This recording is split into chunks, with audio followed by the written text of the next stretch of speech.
Greetings, ladies and gentlemen. Welcome back to another first reaction. I just got done watching the newest installment to the Marvel Cinematic Universe, Thor, Love and Thunder. And of course, this is first reaction. No spoilers here. I'm not going to spoil anything for you guys. Just going to give you my first reactions. Right off the bat, I just got to say this movie exceeded my expectations. You know, I was really going into this movie for just a really good time. It's been a crazy couple weeks. This movie looked like everything I needed, and it was beyond what I needed. The film was absolutely great. It is definitely my favorite of all the Thor films, and I've enjoyed all of them. I enjoyed the original. I enjoyed The Dark World, despite what people think. And Ragnarok was a really great time. But Love and Thunder was just amazing. Absolutely amazing. Each one of the casts did such a great job. My standout is definitely Christian Bale as Gore the God Butcher.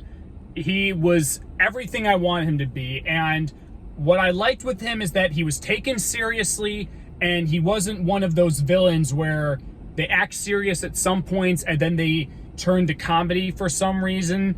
But no, he was serious all the way, and he was absolutely great. He was the biggest highlight for me. And Natalie Portman returning as Jane Foster and now playing the mighty Thor.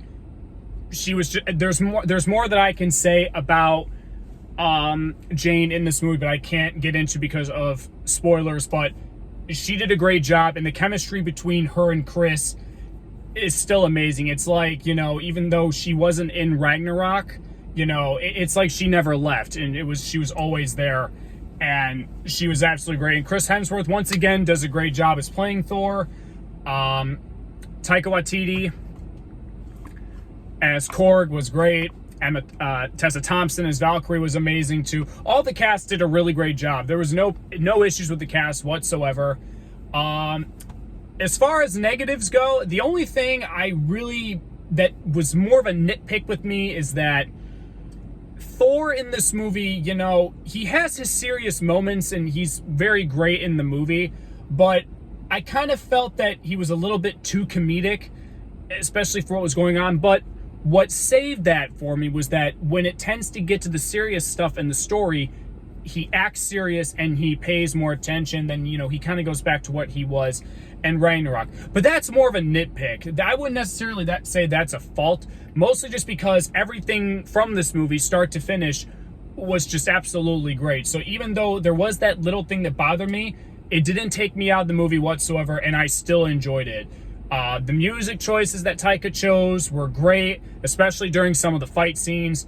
The colors in this movie looked vibrant as hell, especially when we get towards the final fight. That was just amazing. And let's talk about it. The humor was great. Taika knows his humor.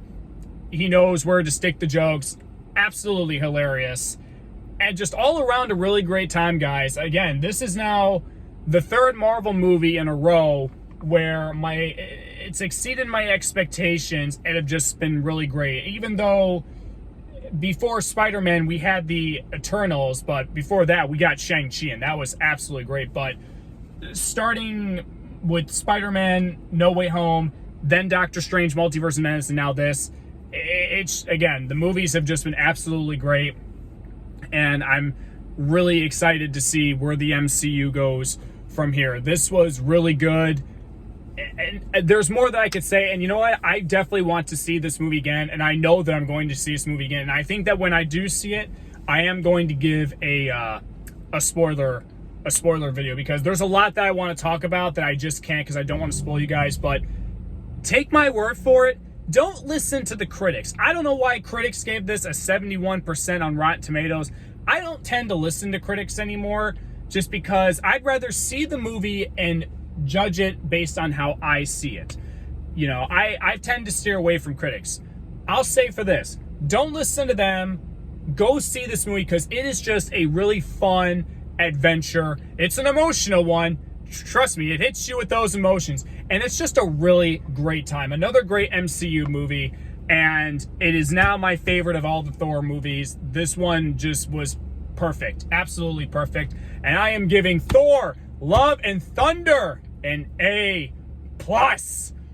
Oh my god, this movie was so good. I'm definitely seeing this again. This was absolutely great. If you guys have seen it, let me know in the comments below. The movie is now officially in theaters, so you can go and see it. You know, did you like it? Did you not like it? Was Ragnarok better? Tell me. All I know is this one is my favorite. This was absolutely great, and I'm definitely seeing this again. First reactions. I'm going to keep you guys on suspense about that. There might be some movies I go and see, but we'll just have to wait and see. But in terms of MCU movies, the next one up is Black Panther: Wakanda Forever. So, oh my god. It's gonna be great. Yes. Thor: Love and Thunder, A+. Go see, guys. It's worth it. Just a really great, fun time, but also an emotional one. Thank you guys so much for watching, and I will see you guys next time.